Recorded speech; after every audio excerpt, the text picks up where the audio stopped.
வாங்க கவி ஸ்பெஷல் கிச்சன்ல இன்னைக்கு நம்ம கருவேப்பிலை பொடி செய்ய போறோம்.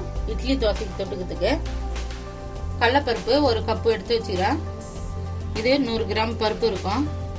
கருப்பு உளுந்து செஞ்சு சாப்பிட்டாதான் உடம்புக்கு நல்லது. கருப்பு உளுந்து இல்லாதவங்க வெள்ளை உளுந்து கூட நீங்க எடுத்துக்கலாம். நான் ஒரு கப்பு கருப்பு உளுந்து எடுத்து வச்சிருக்கிறேன். 100 கிராம் இருக்கும். அரை கப்பு நான் கருப்பு எள்ளு எடுத்து வச்சுக்கிறேன். 50 கிராம் இருக்கும்.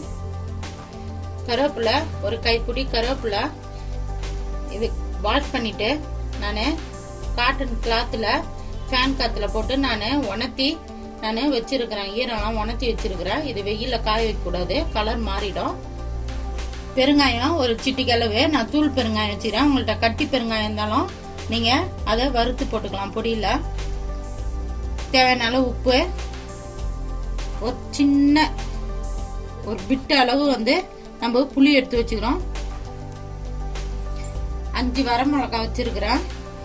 என் காரத்துக்கு தகுந்த மாதிரி, நீங்க உங்க காரத்துக்கு தகுந்த மாதிரி நீங்க மிளகாய் எடுத்துங்க. எப்படி செய்யுதுன்னு பார்க்கலாம். நம்ம அடுப்பு பத்த வச்சு ஒரு கடாய் வச்சாச்சு. கடாய் சூடு ஏற்றோம். கருப்பு உளுந்து போட்டுக்கலாம். கருப்பு உளுந்து நல்லா சவர்ல வரைக்கும் நம்ம வறுத்துக்கலாம். பருப்பு நல்லா செவந்துச்சு, நம்ம எடுத்துடலாம். நம்ம வெறும் கடாயில தான் நம்ம வறுக்கிறோம் பருப்பு. இந்த அளவுக்கு பருப்பு நல்லா செவந்து இருக்கணும். பருப்பு நல்லா வாசனை வரணும். வெறும் கடாயில நம்ம கடலைப்பருப்பு போட்டுக்கலாம். தீ கம்மியா வச்சு பாருங்க. பருப்பு சரியா வரப்படாது, சீக்கிரமா தீஞ்சிடும் பருப்பு.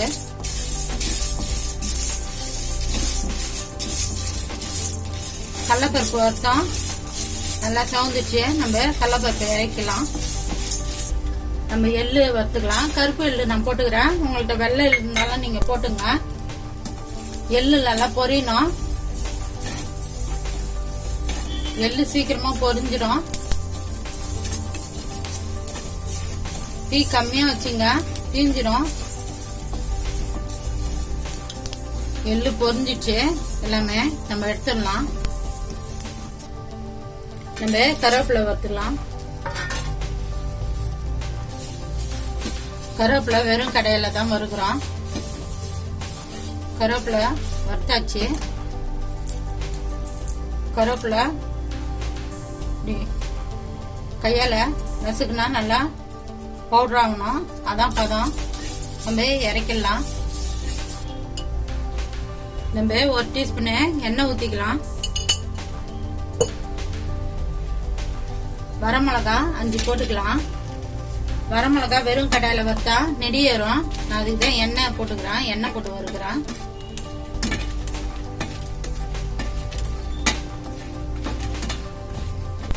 நம்ம மிளகா வறுத்தோம்.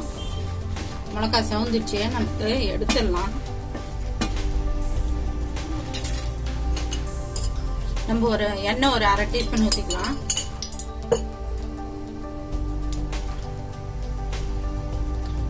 நம்ம புளி எடுத்து வச்சிருந்தோம். சும்மா ஒரு கொட்டை சைஸ் புளி தான். அது எண்ணெயில நம்ம வறுத்துக்கலாம். வறுத்தாதான் நம்ம அரைக்க முடியும் மிக்சியில. அது வெறும் கடையில நம்ம வறுக்க முடியாது, முருவலாவாது. எண்ணெயில லைட்டா எண்ணெயில வறுத்தாதான் முருவலாகும். புளி வறுத்தோம். புளி நல்லா வறுபட்டுச்சு. நம்ம எடுத்துக்கலாம் புளிய. நம்ம கருவேப்பிலை பொடிக்கு எல்லாமே வறுத்தோம். வறுத்து நம்ம இப்ப ஃபேன் காத்துல ஆற வச்சுக்கிறோம். ஆறட்டும். ஒரு சிட்டிக்கு அளவு பெருங்காயம் போட்டுக்கலாம். நான் தூள் பெருங்காயம் போடுறேன். உங்கள்ட்ட கட்டி பெருங்காயம் தான், நீங்க வறுத்து போட்டுங்க.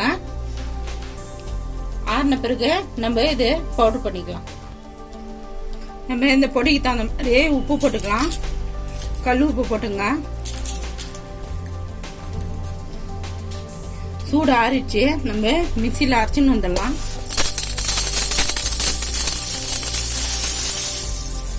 நம்ம கருவேப்பிலை பொடி அரைச்சோம், ரெடி ஆகி போச்சு.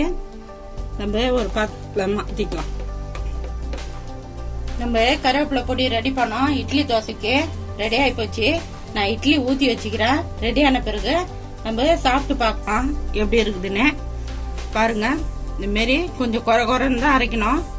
ரொம்ப நெவ்வா அரைக்கக்கூடாது இட்லி பொடிக்கு. இட்லி ரெடியான நம்ம சாப்பிட்டு பார்க்கலாம். நம்ம கிச்சன்ல கருவேப்பிலை பொடி செஞ்சோம். ரெடி ஆகி போச்சு.